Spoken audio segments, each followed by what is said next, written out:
Dear students, welcome back to the session of class 11th chemistry subject. Today we will discuss about the sample paper number 2 for the preparation of your final exams, and this paper was issued by the Punjab School Education Board. Okay, तो first paper हमने already discuss कर रखा है, तो बच्चों आज हम second paper जो है वो डिस्कस करेंगे। दोनों के दोनों सैम्पल पेपर बहुत ही इंपॉर्टेंट है।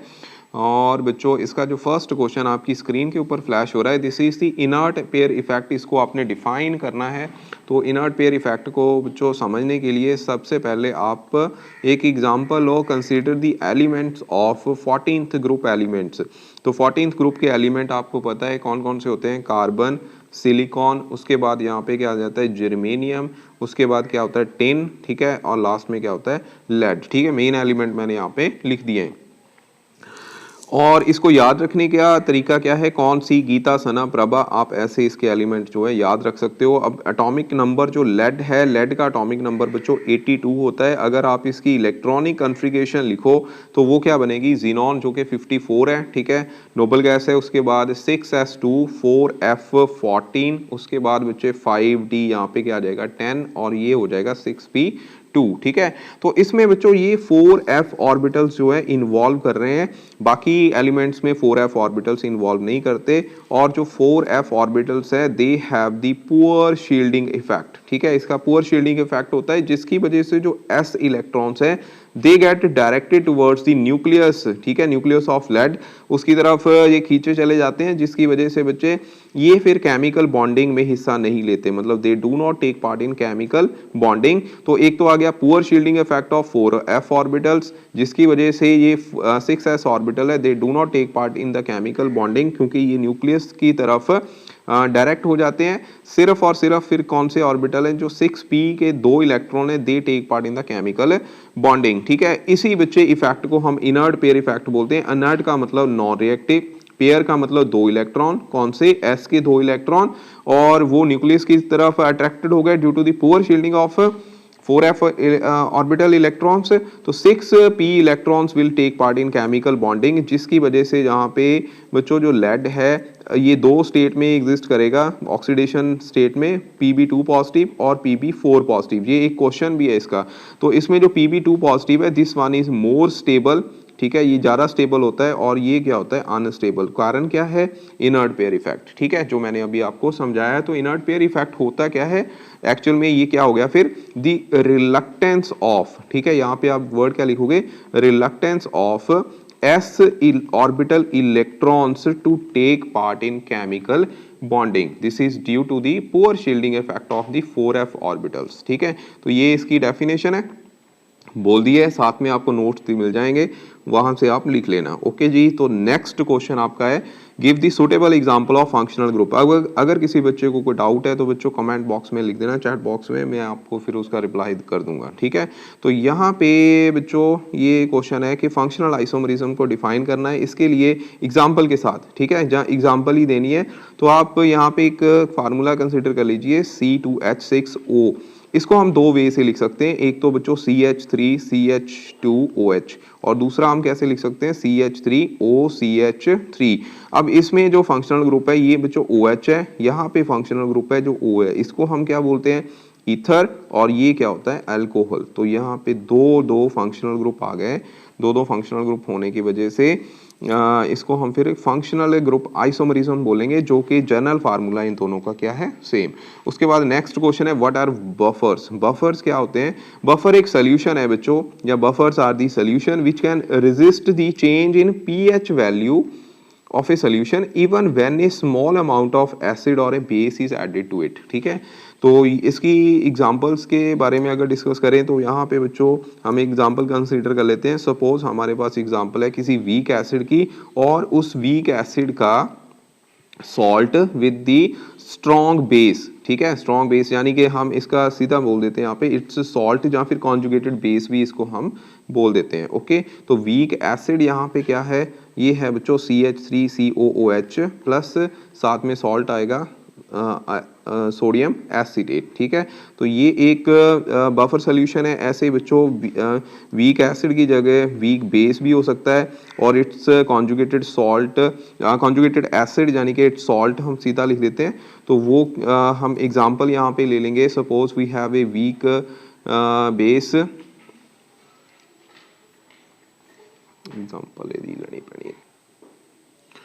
सो बच्चों बेसिक बफर की एग्जांपल आ जाएगी कि solution of mixture of a weak base and the salt of it this weak base with strong acid, जिसमें एग्जांपल है अमोनियम हाइड्रोक्साइड जो कि वीक बेस होता है, और इसका सॉल्ट जो है अमोनियम क्लोराइड यहाँ पे आ जाएगा। इसको हम क्या बोलते हैं? This is known as basic buffer. ठीक है, क्या होता है? बेसिक बफर ये होता है, और ये क्या होता है बच्चों? Acidic buffer. ठीक है, तो उसके बाद नेक्स्ट क्वेश्चन है write the structure of vinyl chloride. Vinyl chloride क्या होता है बच्चों? डबल बॉन्डेड कार्बन के साथ अगर कोई ग्रुप लग जाए तो इस कार्बन को हम विनाइल जो कार्बन बोलते हैं, या फिर ये सारा का सारा ग्रुप जो है विनाइल ग्रुप होता है। तो विनाइल क्लोराइड का फार्मूला फिर ये हो जाएगा। ठीक है, अगर आपको अलाइलिक ग्रुप पूछा होता है तो double bonded to next carbon जो होती है, दिस इज अलाइलिक कार्बन, तो ये इसका नाम फिर क्या हो जाएगा? अलाइलिक अलाइल क्लोराइड सीधा। ठीक है, अलाइल क्लोराइड भी मैंने साथ में आपको करवा दिया। उसके बाद नेक्स्ट चीज डिफाइन पीएच। तो पीएच को डिफाइन करना है तो बच्चों pH is negative of logarithm of hydrogen ion concentration या फिर हाइड्रोनियम आयन कंसंट्रेशन, ये इसकी डेफिनेशन होगी। आगे है write the working of electrochemical cell. बच्चों इलेक्ट्रोकेमिकल सेल जो है ये होता क्या है? Electrochemical cell is a cell which convert the chemical energy into electrical energy. ठीक है, केमिकल एनर्जी को इलेक्ट्रिकल एनर्जी में कन्वर्ट करता है। ओके, तो इसकी वर्किंग है यहाँ पे आपने समझनी है। तो इसमें हम गैल्वेनिक एसिड जो है, गैल्वेनिक सेल सॉरी, वो कंसिडर कर लेते हैं। तो गैल्वेनिक सेल में क्या है आपको पता होगा, यहाँ पे दो कंटेनर होंगे। इसमें इनडायरेक्ट रेडॉक्स रिएक्शन रहती है जिसमें दो अलग अलग कंटेनर हम कंसिडर करेंगे। एक कंटेनर में हम एक इलेक्ट्रोड ले लेंगे, this will be the zinc electrode, और इसमें इसका ही सॉल्ट सोल्यूशन लेते हैं जिंक सल्फेट। यहाँ पे आप कॉपर रॉड ले लोगे और इसमें बच्चों क्या होगा? कॉपर सल्फेट सोल्यूशन जो होगा, और बाहर से आपने इसको एक्सटर्नल सर्किट से क्या कर देना है?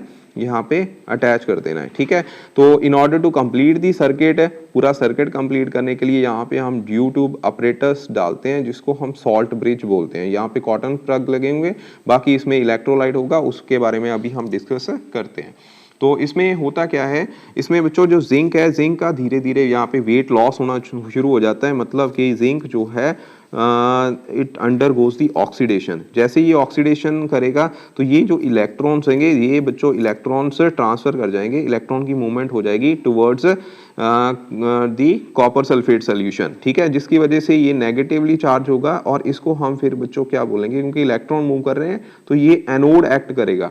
ओके, ये एनोड एक्ट करना है, और उसके बाद जब ये इलेक्ट्रॉन इस साइड जाएंगे कॉपर सल्फेट डिसोशिएटेड होगा, तो कॉपर सल्फेट आयन ने वही इलेक्ट्रॉन को गेन कर लेना है। और यहाँ पे कॉपर क्या है? इसके ऊपर अगर ये कॉपर रॉड ही है, कॉपर ही मानी थी, तो ये जाके डिपॉजिट कर जाएगा, तो ये पॉजिटिवली चार्ज है, मतलब ये कैथोड एक्ट यहाँ पे करेगा। तो ओवरऑल रिएक्शन में क्या हो गया? यहाँ पे दो इलेक्ट्रॉन निकल गए, zinc copper 2 positive ion, zinc 2 positive ion, और साथ में Cu, ये आपकी ओवरऑल रिएक्शन जो है बन गई। ठीक है, इसका मतलब यहाँ पे जो ऑक्सीडेशन हाफ सेल है ये बन गया, और ये क्या बन गया? इसका रिडक्शन हाफ सेल। ठीक है, रिप्रेजेंटेशन ऑफ सेल की बात करें तो जिंक जो है it is changing to zinc 2 positive, और ये जो साल्ट ब्रिज हमने डाला है उसका ये सिंबल होगा, और साथ में आपने इसकी स्टेट लिख देनी है और इसकी कंसंट्रेशन भी साथ में मेंशन कर देनी होती है। This is the representation of electrochemical cell. Okay, और इसमें जो अभी हमने ये डाला है बच्चों सॉल्ट ब्रिज एक तो सर्किट को कंप्लीट करता है, दूसरा ये इलेक्ट्रिकल न्यूट्रलिटी मेंटेन करके रखता है, क्योंकि excess of zinc ion will be there, जिसकी वजह से साथ में इस side sulphate ion will be there, जो कि इलेक्ट्रॉन के मोशन को रोक देंगे। और फिर इसमें जो सॉल्ट ब्रिज में इलेक्ट्रोलाइट होगा, वो इलेक्ट्रोलाइट ऑपोजिटली, जैसे हमने मान लीजिए KCl डाल दिया है, तो KCl जो है ऑपोजिट आयन्स जो है उनके साथ जाके सॉल्ट बना देगा, तो वो न्यूट्रलाइज कर देगा एक्सेस ऑफ जिंक आयन और सल्फेट आयन्स हियर। ठीक है, तो अब इसकी बच्चों याद रखने का तरीका है क्या है? आप लोगों को मैंने सारा इसमें बता ही दिया है कि सोल्यूशन में जो है इलेक्ट्रिकली इसको सॉल्ट ब्रिज ने क्या है इलेक्ट्रिकली न्यूट्रल करना है और जिंक का यहाँ पे वेट जो है वो लॉस हुआ है और जो कॉपर है वो इलेक्ट्रॉन्स गेन करके वहाँ पे क्या है उसका मास जो है वो गेन हुआ है, ठीक है। तो एनोड के ऊपर हमेशा ऑक्सीडेशन होती है, याद रखना है, ठीक है। और जो कैथोड है, कैथोड के ऊपर हमेशा क्या होती है reduction. So this is the working of electrochemical cell. बाकी इसकी जो वर्डिंग है आप लोग खुद लिख लेना। आगे बच्चे हैं right the name of the following compounds. तो इसमें कंपाउंड्स में नेमिंग करनी है। तो CH2 CH double bond CH2, ठीक है, ये आपका कंपाउंड है। इसका जो नाम कैसे देना है, देखिए यहाँ पे 4 कार्बन है एक्चुअल में। तो फर्स्ट कार्बन और थर्ड कार्बन में डबल बॉन्ड है, तो ब्यूट 1,3 डाईइन, ठीक है। तो डाईइन ये नेम आना चाहिए, लेकिन यहाँ पे ई बच्चों के पहले डाई आ गया, इट मीन्स यहाँ पे आप ए भी लगाओगे तो इसका पूरा नेम जो है ब्यूटा 1,3 डाईइन आएगा, ना कि ब्यूट 1,3 डाईइन, याद रखना है। आगे एक कंपाउंड इसमें और दिया हुआ है, दिस इज CH3 CH2C, यहाँ पे CH3 है, यहाँ बच्चे CHO है और C2H5, ठीक है। सैंपल पेपर आपको मैं शेयर भी कर दूंगा। अब बच्चों इसका नोमेनक्लेचर करने के लिए आपने फंक्शनल ग्रुप को रूल फॉलो करने हैं, लॉन्गेस्ट चेन में प्रेडिक्ट करना है। चाहे लॉन्गेस्ट चेन आपकी ये बन रही है, लेकिन functional group should be included in the parent chain. तो ये फर्स्ट आ गया, सेकेंड, थर्ड, फोर्थ, ठीक है, 4 कार्बन आ गए। सेकेंड कार्बन के ऊपर इथाइल ग्रुप भी है, मिथाइल भी है। ई पहले आता है तो इसको आप इथाइल को पहले लिखोगे, 2 इथाइल 2 मिथाइल, ठीक है। साथ में क्या आएगा ब्यूटेन 1 अल, ठीक है। यहाँ पे 1 अल मैं यहाँ लिख देता हूँ, तो ये इसका नेम आएगा। जहाँ सीधा ब्यूटेनल भी लिख सकते हो सीधे, ओके। उसके बाद बच्चे प्लस आई और माइनस आई इफेक्ट को आपने कंपेयर करना है। तो बच्चों ये तो इजी है। प्लस आई इफेक्ट क्या होगा, whenever there is electron releasing group, ठीक है, तब होता है। और ये कब होता है बच्चों, जब whenever there is electron withdrawing group, ठीक है। विद ड्राइंग ग्रुप जैसे कि CN हो गया, जहाँ OH हो गया, जहाँ Cl हो गया, कार्बन चेन की तरफ ये लगा हुआ है, तो इसमें इलेक्ट्रॉन की मूवमेंट जो है टुवर्ड्स द इलेक्ट्रोनेगेटिव एलिमेंट हो जाती है। अगर वहाँ पे आपके पास कोई कार्बन चेन के ऊपर इलेक्ट्रॉन डोनेटिंग ग्रुप है, यानी कि रिलीजिंग ग्रुप लगा हुआ है, तो फिर वो कार्बन एटम की तरफ इलेक्ट्रॉन को दे देंगे। इसमें 3 डिग्री कार्बन, फिर उसके बाद 2 डिग्री कार्बन और 1 डिग्री कार्बन, ये ऑर्डर यहाँ पे रहेगा, ठीक है। ये याद रखना है प्लस आई इफेक्ट के केस में। मतलब मिथाइल, अगर अकेला मिथाइल ग्रुप है उसका इलेक्ट्रॉन रिलीजिंग इफेक्ट जो है कम होता है, फाइन। उसके बाद next question is define ozonolysis. Ozonolysis को हमने कैसे डिफाइन करना है, इसके लिए बच्चों हम एग्जांपल ले लेते हैं कि यहाँ पे सपोज एल्कीन मॉलिक्यूल है, यानी कि unsaturated hydrocarbon, when ever they react with the ozone molecule they form the ozonide complex. यहाँ पे ओजोनाइड कॉम्प्लेक्स बनता है और ये ओजोनाइड कॉम्प्लेक्स जो है फर्दर बच्चे in the presence of zinc and water, ये बच्चों क्या कर जाता है, ऐसे इसकी ब्रेकेज हो जाती है, जिसकी वजह से यहाँ पे कार्बोनाइल ग्रुप जो है वो बनते हैं, ठीक है। और साथ में यहाँ पे ZH2O2 जो है ये निकल जाएगा, ठीक है। आगे पूछा हुआ है फ्रीडल क्राफ्ट अल्काइलेशन। अल्काइलेशन में क्या होगा, we have this benzene, benzene की आप रिएक्शन करवाते हो किसके साथ, मिथाइल क्लोराइड के साथ, suppose in the presence of halogen carrier, जो कि होगा एनहाइड्रस एल्युमिनियम क्लोराइड। तो इसमें इसने हैलोजन को कैरी कर लेना है, यहाँ से इलेक्ट्रोफाइल आपको मिलेगा CH3, जो कि ऑर्थो पोजीशन, जो कि बेंजीन के ऊपर, यहाँ कोई ऑर्थो वैसे तो बननी नहीं क्योंकि मोनो सब्स्टिट्यूटेड प्रोडक्ट ही बनना है, तो कहीं भी आप लगा दो, Cl यहाँ पे लग जाएगा, तो ये CH3 यहाँ पे लग जाएगा, तो ये टॉलवीन बना देगा, ठीक है। So this is the Friedel Crafts alkylation reaction. आगे बच्चे नेक्स्ट हमारा है state the Le Chatelier's principle. Le Chatelier principle और what happen when we heat the following equilibrium mixture. हमारे पास इक्विलिब्रियम मिक्सचर यहाँ पे है A plus B equal to C plus D, साथ में यहाँ पे हीट एनर्जी रिलीज कर रही है, ठीक है। तो ली चैटरियल प्रिंसिपल क्या बोलता है, ली चैटरियल प्रिंसिपल के अकॉर्डिंग क्या है कि अगर आपके पास कोई भी सिस्टम इक्विलिब्रियम में है, उसके ऊपर आप कोई एक्सटर्नल स्ट्रेस का मतलब है यहाँ पे कि कोई भी फैक्टर जो है चेंज करते हो जो कि इक्विलिब्रियम कंडीशन को डिटरमिन करता हो, तो बच्चों उसकी वजह से जो इक्विलिब्रियम है, ठीक है, इक्विलिब्रियम है वो शिफ्ट करेगा, किस डायरेक्शन में शिफ्ट करेगा, ताकि उसका इफेक्ट जो है, उसको जो भी हमने चेंज करी है उसके इफेक्ट को वो क्या करे, अनडू कर दे, यानी कि रिड्यूस कर दे, जहाँ रिड्यूस कर दे जहाँ अनडू कर दे, ठीक है, इसको हम ली चैटरियल प्रिंसिपल बोलते हैं। इसकी डेफिनेशन है it is if a system at equilibrium is subjected to external stress, यानी कि change in any factor that determine the equilibrium constant, जैसे कि कंसंट्रेशन होगी, टेम्परेचर हो गया, प्रेशर हो गया, तो equilibrium will shift in the direction that tends to reduce और to undo the effect of change imposed there. Okay, तो ये बच्चों इसकी डेफिनेशन होगी। उसके बाद अब आपने जो क्वेश्चन की एक्सटेंशन है कि what happen when we heat the following mixture, ये बच्चों एक्सोथर्मिक रिएक्शन है, ठीक है। क्या है एक्सोथर्मिक रिएक्शन?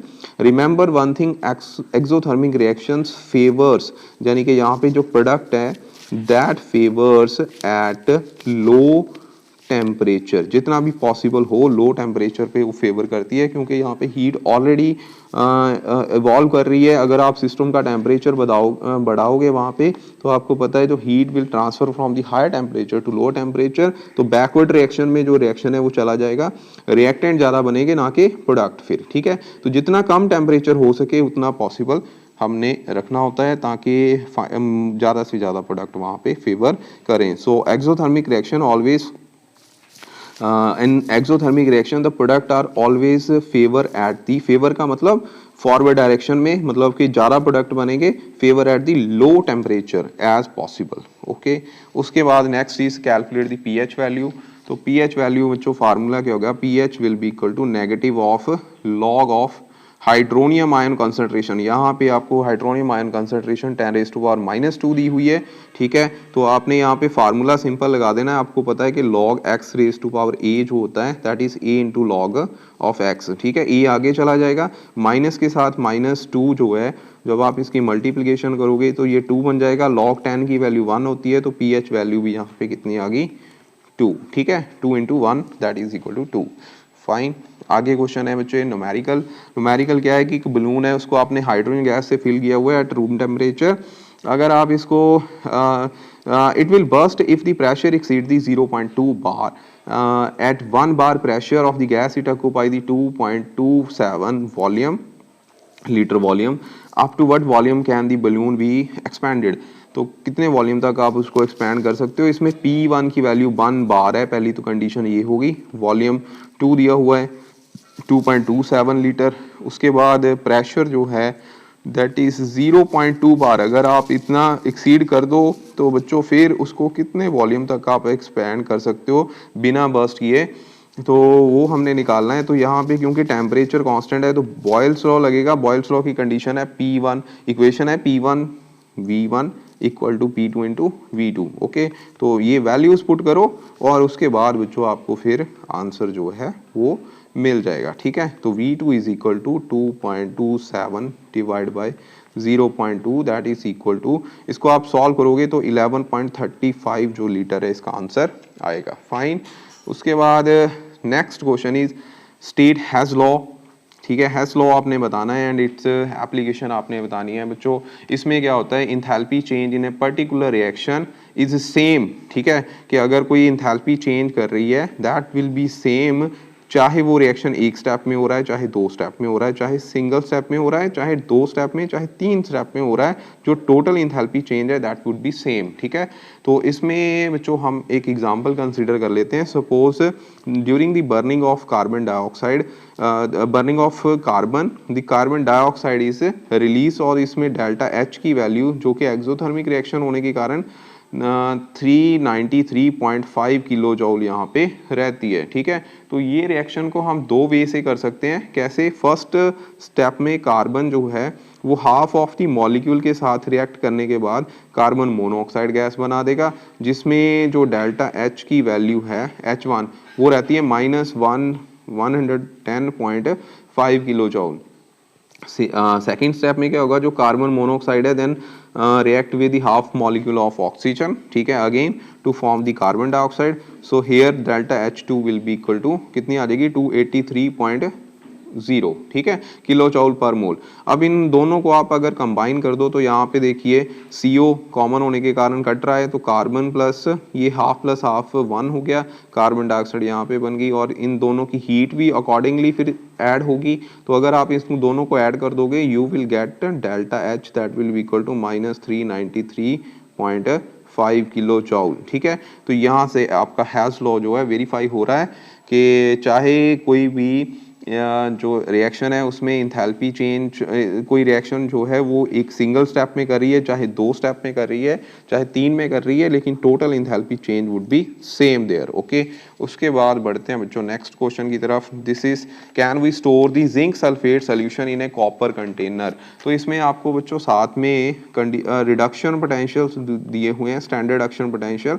जिंक का जो है वो है बच्चों 0.76 वोल्ट, और जो कॉपर है वो है यहाँ पे कितना प्लस 0.34 वोल्ट, ठीक है। तो अब इसमें बच्चों एक चीज़ आपने याद रखनी है, पहले तो आपको पता होना चाहिए कि कौन सा दो रिडक्शन पोटेंशियल के बेसिस पे आपने आंसर को निकालना कैसे है। तो इसमें सबसे पहले आप रिडक्शन पोटेंशियल को एक नंबर लाइन पे लिखोगे, नंबर लाइन पे लिखने के बाद ये नेगेटिव सेंस में बच्चों आ रहा है और ये पॉजिटिव सेंस में है, तो ये इस साइड आ जाएगा 0 के, ठीक है। तो जो राइट साइड है, याद रखना है मेरी बात, जो राइट साइड है इसमें आपने वर्ड AC याद रखना है अब, ठीक है। AC जो राइट साइड पे है वो बच्चों कैथोड एक्ट करेगा, ओके। जो लेफ्ट साइड पे है वो एनोड एक्ट करेगा, बस इतनी बात है याद रखने वाली, ठीक है। लेफ्ट वाला एनोड यानी कि यहाँ पे होगी ऑक्सीडेशन, और राइट वाले में क्या होगी रिडक्शन, ठीक है। हम जो स्टैंडर्डाइज मतलब जैसे आपको बुक में दिया हुआ है वैसे मैंने आपको समझा दिया। तो इसमें अब जिंक की बच्चों ऑक्सीडेशन होनी है, मतलब ये वेट लॉस करेगा, ठीक है। लेकिन जिंक सल्फेट तो यहाँ पे बच्चों प्रोडक्ट बना हुआ है, ठीक है। तो इसका मतलब जिंक सल्फेट तो सोल्यूशन के फॉर्म में, कॉपर साथ में है, तो कॉपर की बच्चों यहाँ पे रिडक्शन होनी चाहिए, लेकिन यहाँ पे कॉपर कंटेनर इसका मतलब सेफ हो गया कि उसमें आप जिंक सल्फेट को स्टोर कर सकते हो। लेकिन अगर ये ऑपोजिट होता कि कंटेनर होता जिंक का और इसमें डाला होता कॉपर सल्फेट, तो बच्चों फिर वो लीक कर जाना था, क्योंकि वहाँ पे रिएक्शन हो जानी थी, ठीक है। तो it is safer to store the zinc sulphate in the copper vessel. Fine, आगे बच्चों नेक्स्ट क्वेश्चन है compare all allotropic form of carbon. तो हम यहाँ पे दो की बात कर लेते हैं, एक तो डायमंड और ग्रेफाइट, बाकी इसकी बच्चे फुलरीन भी एक जो है एलोट्रोपिक फॉर्म ही है। तो बच्चों ये डायमंड होता है, this is the crystalline form, crystal lattice है, और ये बच्चों लेयर्ड स्ट्रक्चर के फॉर्म में होता है, याद रखना है, ठीक है। ग्रेफाइट इसमें जो कार्बन है दैट इज sp3 हाइब्रिडाइज, इसमें sp2 हाइब्रिडाइज कार्बन होती है। कैसे, इसमें बच्चों कुछ ऐसे बनता है, कार्बन 4 एटम के साथ जुड़ी होती है, लेकिन इसमें बच्चों लेयर्स जो हैं वो ग्रेफाइट की कुछ ऐसे होती हैं, एक लेयर ऐसे बना दी मैंने, और ऐसे फर्दर ये जो लेयर है वो आगे बच्चों ऐसे चलेंगी। इसमें एक कार्बन दूसरे मतलब एक कार्बन एक लेयर में 3 बॉन्ड बना रहा है, 4th बॉन्ड अदर लेयर के साथ बनाता है, जिसकी वजह से ये बच्चे स्लिपरी नेचर भी इसकी होती है। इसमें कार्बन कार्बन की जो बॉन्ड लेंथ है वो बच्चे अराउंड 154 पिकोमीटर रहती है, यहाँ 141.5 पिकोमीटर जो बॉन्ड लेंथ है रहती है, ठीक है। ये इलेक्ट्रिकल इंसुलेटर है डायमंड, और जो ग्रेफाइट होता है ये it is a good conductor of electricity. आपने पेंसिल से जो इलेक्ट्रिसिटी इसमें से पास जरूर करी होगी, ठीक है, लोअर क्लासेस में। फाइन, उसके बाद next question is why the enthalpy of acids and bases always 57 kilo joule per mole. So बच्चों ये जो क्वेश्चन है, enthalpy of strong acid and a strong base is always 57.1 kilo joule. यहाँ पे आप इंथैल्पी ऑफ न्यूट्रलाइजेशन लिख लेना बच्चों, ठीक है। For the strong acid and strong base is always 57.1 kilo joule, okay. तो इसमें होता क्या है कि बेसिकली क्या है, इंथैल्पी ऑफ न्यूट्रलाइजेशन होती क्या है for a strong acid and a strong base, ये हमेशा कांस्टेंट होती है। इसका कारण क्या है, जब आप डाइल्यूट सोल्यूशन बनाते हो बच्चों ऑल स्ट्रॉन्ग एसिड और बेसिस के, वो पूरी की पूरी तरह कंप्लीटली आयोनाइज कर जाते हैं। अब अगर वो आयोनाइज कर जाएंगे तो सिंपली वहाँ पे क्या होगा, H पॉजिटिव आयन और OH negative ion from the base, ठीक है। ये फ्रॉम एसिड हो गया और ये क्या हो गया फ्रॉम दी बेस, ठीक है, फ्रॉम बेस।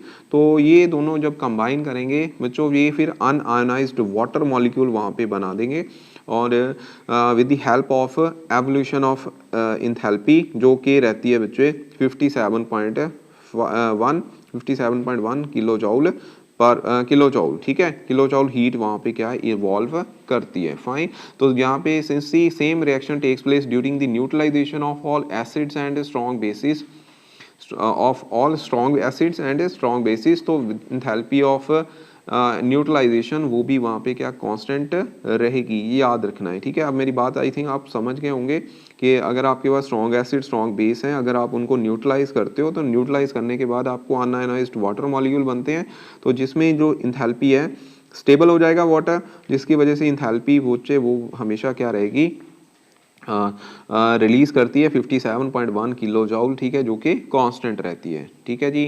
तो आगे बच्चों अब हम बढ़ते हैं, नेक्स्ट न्यूमेरिकल है हमारा। न्यूमेरिकल ये न्यूमेरिकल क्या है, 3 moles of hydrogen gas are compressed isothermally and reversibly from the 60 litre to 20 litre and 8.5 kilojoule of the work is done on it, assuming the ideal behavior, calculate the temperature, ठीक है। तो इसमें बच्चों हमारा isothermal का जो relation है work done का वो लगेगा, that is equal to 2.303 nRT, ठीक है, nRT log of V2 upon V1, ये हमारा रिलेशन लगना है, जिसमें N1 की वैल्यू जो है वो बच्चों 3 है। मैं सीधी वैल्यूज पुट कर देता हूँ। वर्क डन यहाँ पे दिया हुआ है 8.5 × 10⁻3, ठीक है, किलो जॉउल है ना, तो यहाँ पे किलो को मैंने 1000 से यहाँ पे चेंज कर दिया, तो यहाँ वैल्यू आप लिखोगे 2.303 फाइन इंटू एन, आपको नंबर ऑफ मोल 3 दिए हुए हैं, आर आपने यहाँ पे 8.314 जो कि जॉउल पर केल्विन पर मोल में होता है वो लेना है। टेम्परेचर वॉल्यूम आपको ऑलरेडी गिवन है 60/20, V2 यहाँ पे 60 है, V1 20 है, तो ये कट जाएगा, यहाँ पे आ जाएगा, तो यहाँ पे क्या आ जाएगा 60/20, यानी कि 0 के साथ 0 कट गया, तो ये आ जाएगा बच्चों 3, ठीक है। log 3 की वैल्यू हम यहाँ पे पुट कर देंगे, और जब आप इसको सॉल्व करोगे log 3 की वैल्यू मैं यहाँ लिख देता हूँ 0.4771, ठीक है। t के लिए आपने इसको सॉल्व करना है 8.5 × 10⁻3, बाकी सारे फैक्टर जो है नीचे चले जाने हैं, ये बच्चों फैक्टर बन जाएंगे, इनको आप मल्टीप्लाई कर देना, करने के बाद ये 27.405 जॉउल पर केल्विन में हो जाएंगे, ठीक है। तो यहाँ पे ऊपर जॉउल था, जॉउल के साथ जॉउल कट गया, अब इसको सॉल्व कर लेना, ये आएगा 310 केल्विन टेम्परेचर, ठीक है। So this is the answer of this question. यहाँ पे रिलेशन आइसोथर्मल प्रोसेस का वर्क डन जो है वो आपने ये लगाना था, फाइन। उसके बाद नेक्स्ट इज एब्सोल्यूट जीरो। क्या होता है बच्चों, absolute zero is minimum possible temperature, that is 0 kelvin, इसको हम एब्सोल्यूट जीरो बोलते हैं। उसके बाद नेक्स्ट क्वेश्चन है, ये बच्चों इजी है, इसमें वॉल्यूम दिया हुआ है आपको, वॉल्यूम है 200 ml, ठीक है। V1 इसको मान लो, इसका प्रेशर भी साथ में गिवन है, प्रेशर इज 0.820 बार, ठीक है, यहाँ पे बार यूनिट में प्रेशर दिया हुआ है। टेम्परेचर T1 जो है वो 20 डिग्री सेल्सियस है, जिसको आप केल्विन में कन्वर्ट करना है तो 293 केल्विन आएगा। अब आपने V2 यहाँ पे वॉल्यूम निकालना है, अगर ये एक्सेस प्रेशर जो है अगर आप अप्लाई कर रहे हो यहाँ पे एक्सटर्नल प्रेशर 1.02 बार, ठीक है। तो अब क्योंकि टेम्परेचर कांस्टेंट है तो बॉयल्स लॉ की इक्वेशन लगेगी P1 V1 into P2 V2, ठीक है। इसके साथ आपने सॉल्व कर लेना है, वैल्यूज पुट करना, तो ये बच्चों 160 जो आपका आंसर इसमें मिलीलीटर में आएगा, ठीक है। तो ये बच्चों न्यूमेरिकल आप सॉल्व कर लेना। उसके बाद नेक्स्ट इसमें कुछ और पार्ट भी हैं, वो मैंने साथ साथ ही आपको करवा दिए हैं, ठीक है। अब है draw the orbital diagram of ethene, ethyne and benzene. तो सबसे पहले हम इथीन की बात कर लेते हैं, चलो इथीन की बात कर लेते हैं, ठीक है। इथीन मॉलिक्यूल की अगर आप स्ट्रक्चर बनाओ तो इथीन मॉलिक्यूल होता क्या है, C2H4, 2 कार्बन है, 2 कार्बन का बच्चों हम यहाँ पे क्या है इलेक्ट्रॉनिक कन्फिगरेशन लिख देंगे। अब आपको पता है इसकी इलेक्ट्रॉनिक कन्फिगरेशन क्या रहती है, 2s2 2p2, ठीक है। तो इसमें अब होगा क्या, सारे के सारे आपने अनपेड इलेक्ट्रॉन कर देने हैं, एक्साइटेड स्टेट में लिखना है यहाँ पे, फाइन। तो इसमें बच्चों सबसे पहले बात याद रखना, जो ये वाला pz है ये तो बनाएगा सिग्मा बॉन्ड। यहाँ पे बच्चों एक मान लीजिए ये वाला है, ये बच्चों बना देगा यहाँ पे पाई बॉन्ड, और इसमें अब 4 हाइड्रोजन है, 4 हाइड्रोजन ने ऐसे 1 इलेक्ट्रॉन यूज करके बच्चों सिग्मा बॉन्ड बना देने। अब आपको पता है कि sigma bond they take part in chemical bonding, pi bonds को आप जो हाइब्रिडाइजेशन है उसमें कंसीडर नहीं करते, ठीक है, हाइब्रिडाइजेशन में। तो इसकी हाइब्रिडाइजेशन sp2 रहेगी। ऑर्बिटल डायग्राम अब आपने बना ही लेनी है, ठीक है। तो उसमें क्या होगा, ऐसे आपने इसको ये सिग्मा बॉन्ड बना दिया, फाइन। तो उसके बाद यहाँ पे ऐसे ऑर्बिटल आ जाएंगे, ये यहाँ पे नहीं आएगा, एक सेकेंड इसको मैं यहाँ से काट देता हूँ, या ये एक हाइड्रोजन हाइड्रोजन हाइड्रोजन हाइड्रोजन, अब ये बन गया आपका पी ऑर्बिटल जो कि बनाएगा पाई बॉन्डिंग। ठीक है, तो ऐसे इसकी पाई बॉन्डिंग बन जाएगी। अब बात करेंगे इथाइन मॉलिक्यूल की जो है C2H2। ठीक है, इस केस में भी 2 कार्बन ही है, 2 कार्बन को आपने ऐसे जैसे पहले बनाया हमने वैसे बना लेना है। ठीक है, याद रखने का तरीका है, तो बुक में तो नहीं ऐसे दिया हुआ आपको। तो अब इसमें क्या होगा, ये बच्चों एक सिग्मा बॉन्ड बना देगा। ठीक है, पी जेड तो हमेशा सिग्मा बॉन्ड बनाता है ना, यहाँ पे पी वाई जो है एक पाई बॉन्ड बनाएगा, ये एक पी वाई पाई बॉन्ड बनेगा, यहाँ एक हाइड्रोजन सिग्मा बॉन्ड बना देगी। इसका मतलब इसकी लीनियर ज्योमेट्री आनी है जिसमें 2 पाई बॉन्ड होंगे। ठीक है, और एक सिग्मा बॉन्ड होगा, सिग्मा बॉन्ड ऐसे, और ये वाला जो ये सिग्मा बॉन्ड यहाँ पे, ये भी सिग्मा बॉन्ड है मतलब हाइड्रोजन के साथ। ठीक है, सिग्मा बॉन्ड, और ये भी हाइड्रोजन के साथ सिग्मा बॉन्ड। ये सर्कल का मतलब एस ऑर्बिटल है। ठीक है, मतलब हाइड्रोजन का। अब पी वाई ये बच्चों एक पाई बॉन्डिंग ऐसे कर देगा, साइड वाइज ओवरलैपिंग। अब पी जेड जो है ये भी सॉरी पी एक्स, चाहे इसको मान लो चाहे दूसरे वाले को, ये भी पाई बॉन्डिंग ऐसे कर देंगे, तो 2 पाई बॉन्ड इसमें ऐसे बनेंगे। फाइन, तो ये इसकी स्ट्रक्चर आ गई। उसके बाद बच्चों बेंजीन है, बेंजीन का फार्मूला C6H6 यहाँ पे रहता है। इसकी स्ट्रक्चर मैं सीधी बना देता हूँ, आप इसको बुक में देख लेना। ठीक है, तो ये पाई ऑर्बिटल्स ऐसे होंगे, पाई ऑर्बिटल्स पाई। ठीक है जी, तो अब ये इस ऐसे बच्चों यहाँ पे पाई बॉन्डिंग करते हैं। इसमें भी each carbon is sp2 hybridise. जो ये इथाइन के केस लिया हमने, इसमें ये पाई बॉन्डिंग जो है हाइब्रिडाइजेशन नहीं करता, ये भी नहीं करता। सिग्मा एस एक पी यूज हो रहा है, तो इसकी sp हाइब्रिडाइजेशन स्ट्रक्चर आती है। ठीक है, दूसरे की sp2 थी, ये भी sp2 बनेगी। बाकी इसमें अल्टरनेटिंग पोजीशन पे यहाँ पे क्या आ जाएंगे, पाई बॉन्ड जो मैंने ये बना दिए अभी। ठीक है, तो इससे साइड से ये ओवरलैपिंग करेंगे। फाइन, ऑर्बिटल डायग्राम बाकी इसकी जो प्रॉपर वे से है वो बच्चे ऐसे आनी है। ठीक है, वो आप बुक में से देख लेना, जहाँ मैं यहाँ पे इमेज आपको दिखा देता हूँ अभी। उसके बाद नेक्स्ट चीज explain the Markovnikov rule. Explain the Markovnikov rule with the suitable example. इसमें बच्चों हम प्रोपीन की एग्जांपल ले लेते हैं। प्रोपीन का फार्मूला आपको पता है क्या होता है, CH3 CH double bond CH2। इसको आप यहाँ पे HBr की एडिशन कर देते हैं इन द प्रेजेंस ऑफ CCl4।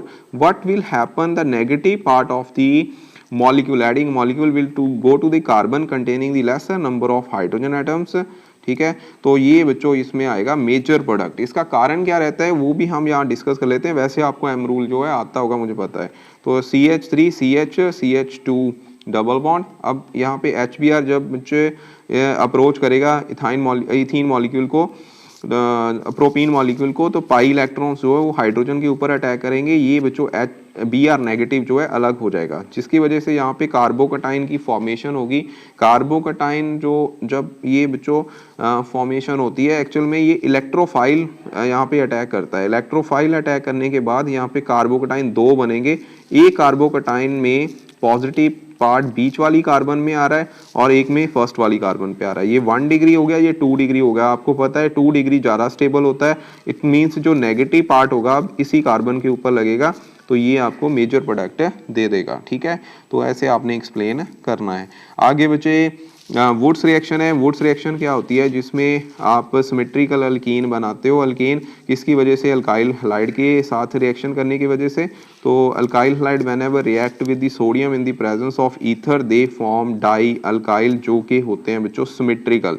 ठीक है, सिमेट्रिकल अल्केन बनाने के लिए हम ये रिएक्शन यूज करते हैं। अनसिमेट्रिकल अल्केन बनाने हैं, जैसे मान लीजिए प्रोपेन है, तो प्रोपेन के लिए हम कोरी हाउस रिएक्शन यूज करेंगे। ये वाली रिएक्शन वुड्स रिएक्शन हम यहाँ पे यूज नहीं कर सकते। और मीथेन के लिए भी वुड्स रिएक्शन यूज नहीं होता। एसाइलेशन, फ्रीडल क्राफ्ट अभी आपने पढ़ी थी। अल्काइलेशन, ये आपको आ गई एसाइलेशन। एसाइल ग्रुप ये होता है बच्चों, ठीक है, एसिटाइल क्लोराइड, यहाँ पे हेलोजन कैरियर एनहाइड्रस AlCl3 होगा। तो ये बच्चों फिर यहाँ पे जो एसाइल ग्रुप है COCH3, ये आपको एसिटोफिनोन देगा। ठीक है, क्या देगा, एसिटोफिनोन, मतलब असाइल ग्रुप की सब्स्टिट्यूशन हो जाएगी। ठीक है, as a electrophile on the one of the carbon atom replacing the hydrogen. ठीक है, हाइड्रोजन को रिप्लेस कर देगा। ओके उसके बाद बढ़ते हैं बच्चों पर ऑक्साइड इफेक्ट की तरफ। ये ऑपोजिट आ गया, पर ऑक्साइड को हम एंटी एम रूल भी बोलते हैं। इसके लिए भी आप बच्चों सेम एग्जांपल ले लो, लेकिन इसमें एक रिएजेंट ऐड होता है जिसको हम पर ऑक्साइड बोलते हैं। ठीक है, क्या बोलते हैं? पर ऑक्साइड। तो जिसकी वजह से एडिशन जो है एंटी एम रूल होती है, मतलब एम रूल के अगेंस्ट, जिसमें नेगेटिव पार्ट उस कार्बन के साथ लगता है जिसके पास ज़्यादा हाइड्रोजन है। ठीक है, तो ये एज ए मेजर प्रोडक्ट यहाँ पे जाता है। क्यों जाता है? क्योंकि ये फ्री रेडिकल मैकेनिज्म है ड्यू टू दिस पर ऑक्साइड। अब पर ऑक्साइड कैसे रिएक्ट करता है उसके बारे में डिस्कस कर लो। C6H5 C double bond O COO C double bond O C6H5 in the presence of sunlight, first of all it undergo the homolytic fission to form the this complex. ठीक है, और बाद में फिर इसकी दोबारा जो है फ्री रेडिकल यहाँ पे C6H5 रेडिकल बन जाता है, साथ में ये कार्बन डाइऑक्साइड बन जाएगा। मतलब एक इलेक्ट्रॉन इसके पास चला गया, एक इलेक्ट्रॉन यहाँ से इस साइड चला जाएगा, एक इसके पास ऑलरेडी ये था। ठीक है, तो डबल बॉन्ड आ जाएगा, कार्बन डाइऑक्साइड ये CO2 बन गया। फाइन, तो C6H5 अब बच्चों जो है HBr के साथ पहले रिएक्ट करता है, जिसके साथ C6H6 बन जाता है और Br रेडिकल बनता है। Br रेडिकल फर्दर फिर प्रोपीन मॉलिक्यूल जो अभी हमने लिया था, प्रोपीन मॉलिक्यूल के साथ रिएक्ट करता है। दो पॉसिबिलिटीज हैं यहाँ पे पाई इलेक्ट्रॉन, जहाँ तो Br इस कार्बन के साथ फर्स्ट कार्बन के साथ लगेगा, जहाँ पे सेकेंड कार्बन के साथ। ठीक है, अगर फर्स्ट के साथ लगता है तो बच्चों आपको 1 डिग्री फ्री रेडिकल बनेगा, अगर सेकेंड के साथ लग जाएगा तो बच्चों 2 डिग्री फ्री रेडिकल बन जाएगा। ठीक है, तो 2 डिग्री फ्री रेडिकल ज़्यादा स्टेबल होता है, तो आगे फिर H जो है वो भी इसी के ऊपर ही फिर अटैक करता है। फाइन, तो ये मेजर प्रोडक्ट इसमें क्या बन गया? मेजर प्रोडक्ट विल बी जिसमें नेगेटिव पार्ट उस कार्बन के साथ गया जो जिसमें ज़्यादा हाइड्रोजन प्रेजेंट है। ठीक है, आगे कंप्लीट दी फॉलोइंग रिएक्शंस को आपने कंप्लीट करना है। तो बच्चे कंप्लीट दी फॉलोइंग रिएक्शन, इसमें सबसे पहले जो रिएक्शन है वो है C6H5I, यानी कि ये आइडोबेंजीन है, इसको आपने कॉपर के साथ रिएक्ट करवाना है तो सीधे बाइफिनाइल बन जाएंगे। लेकिन अगर आपने इसको बच्चों कॉपर सील्ड ट्यूब में ऐसे 2 कॉपर जैसे आपको दिया हुआ है तो आप इसके साथ रिएक्ट करवाओगे, बनने तो भी बाइफिनाइल ही है। ठीक है, सील्ड ट्यूब के साथ आप हीट करते हो सील्ड ट्यूब में तो ये बाइफिनाइल आपको प्रोडक्ट देगा, इसको हम उलमैन रिएक्शन बोलते हैं। ठीक है, उसके बाद एक रिएक्शन और है, ये तो आपने करी है अभी, CH2 डबल बॉन्ड CH2 है, इसकी ओजोन की साथ आपने रिएक्शन करवानी है तो आपको ओजोनाइड कॉम्प्लेक्स जो है वो यहाँ पे मिलेगा। ठीक है, ओजोनाइड कॉम्प्लेक्स की आगे फर्दर आपने अगर रिएक्शन करनी है तो वैसे पूछा नहीं है, अगर आपने रिएक्शन करनी है Zn प्लस वाटर के साथ तो आपको कार्बोनाइल ग्रुप जो है मिल जाएंगे, यानी कि यहाँ पे फॉर्मेल्डिहाइड ग्रुप मिलेगा। ठीक है, सो ये और पार्ट था इसका। ठीक है जी, तो सारे क्वेश्चन बच्चे अब मैंने करवा दिए आपको, तो इसको सैम्पल पेपर को आप अच्छे से कर लेना। Thank you so much.